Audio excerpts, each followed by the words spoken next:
Hello everyone, I'm Laurie Duchek. I'm the Information Officer for the Regional District of East Kootenay, and today I'm really excited to introduce you to a fantastic resource for us here in the East Kootenay. This is Mike McCully. He's the Information Officer for the BC Wildfire Service that has been brought in to provide us with updated information on our fires. And today, Mike, maybe you can just give a little bit of an introduction of who you are and go over kind of maybe some of the information you'd like to share. Sure, thanks Laurie. So I'm Mike McCully again. I'm with the BC Wildfire Service here in Cranbrook. I'm an information officer here. I'm very happy to be talking to you folks and giving you some updates on the fire. So today we're going to start with a bit of an overview of the entire fire center, the Southeast Fire Center, talk a little bit about the weather, and then I'll give some detail about the Lamb Creek fire. Going forward, we'll talk about some of the other fires in the fire center, but let's start there for today. Okay, great. So as many of you know, we have a number of fires, not just in the East Kootenay region, but around the Southeast Fire Center. Maybe you can give us an update on where things are currently at for the center. Yeah, sure. So we know that we have 50 active wildfires burning within the fire center. We've had a total of 339 fires this year.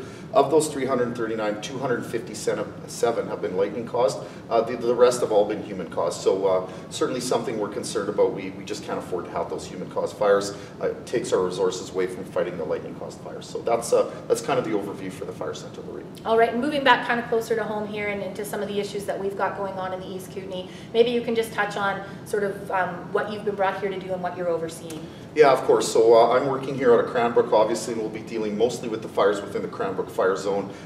Some of the fires that have caused some of the evacuation orders and alerts that we've recommended to your organization.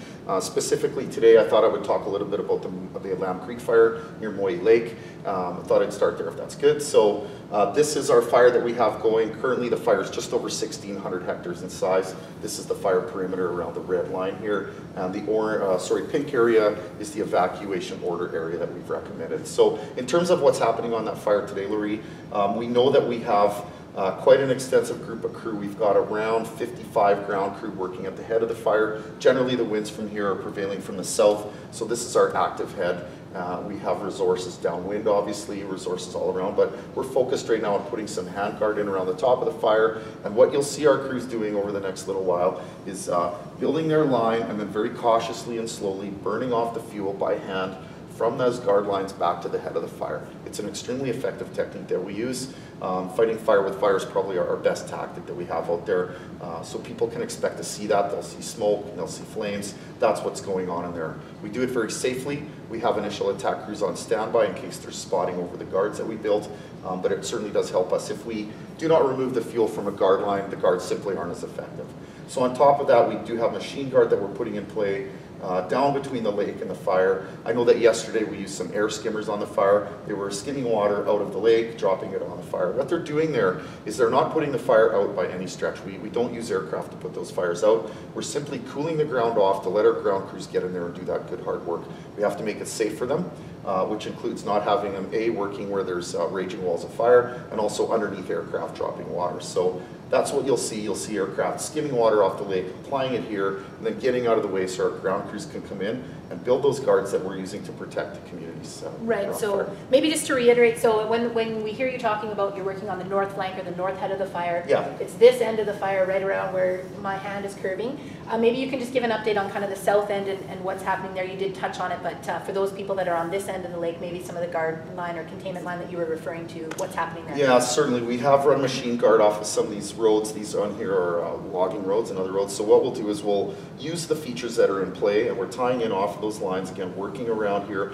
Ultimately, what we like to do is try to tie guard in around the whole fire. That's called wrapping the fire. And again, you'll see the same technique. When we get the conditions, if they're right, we'll be working guard line all the way down around here, and if it's safe to do so, removing the fuel. In these drought conditions, it's very challenging for us. We have fire behavior experts and ignition specialists that help us figure out when the fuels are just right. What we don't want to do is light up fuel off of a guard if it's not going to burn clean. If we start a fire and it turns into a very dirty burn, we're not achieving our goal of removing the fuel. So we'll actually put that fire out, wait for a better day. So it's all about the conditions. If it gets too dry, again, we have the risk of spotting. So it's a very fine line there as to when we do burn out from a guard line, but again, very effective technique, and we will see that around the fire as we go. We know that a few days ago when the wind switched from the north, we did see a bit of an excursion to the northwest, southwest. Yeah. And that's the last major growth we've seen on the fire. Generally speaking, across the whole fire center area, we've seen very quiet fire behavior over the last 2 days.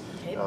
That's great news for us. And Okay, so that just sort of leads into my next question, which is smoke. Lots of us have been really seeing it, really feeling it. My voice is very froggy today. It's an excellent first impression for people that have not met me yet. But the smoke, as much as it is a hindrance and definitely a bother in terms of kind of the breathing and getting outside, it's actually been a bit of a help to us on the fires here in the East Kootenay the last couple of days.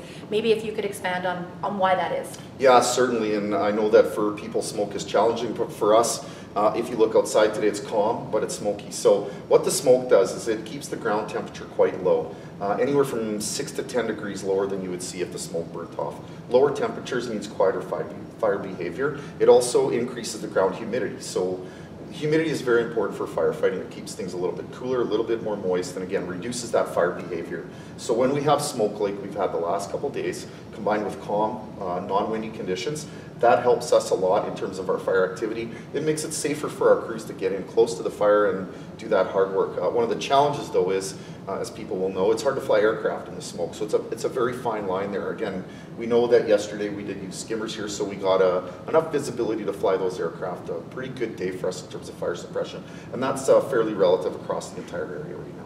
And when the resources or the smoke, I guess, the visibility allows, you've had air tankers, helicopters, and skimmers on this fire. Does that continue to be in the plan? You know, we'll use those aircraft if and when necessary. We have aircraft assigned to the entire fire center. We reallocate them, we reallocate them based on the priorities of the hour, to be honest. It's a very dynamic process.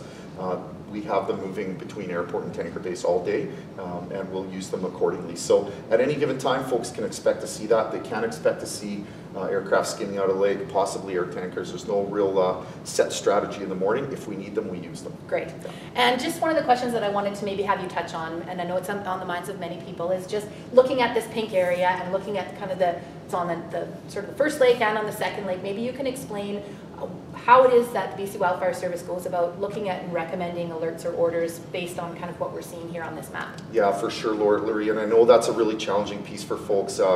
I've seen a lot of evacuations this summer. I know it's extremely hard for people to be out of their homes in a way, so thank you for your patience in that regard. And how that works from our end is, again, as you described, the BC Wildfire Service, we're fire experts, and we make recommendations to local governments like yourself on when and where an order and alert should go in. So in the case particular to this fire, what we're looking at is the potential growth, the potential for spotting, and the potential for, how significant that can be based on the drought conditions we have. So for example, we know right now in the high type of drought that we have, and they're very flashy, volatile fuels that we have, fires will easily spot across a water body like that and beyond.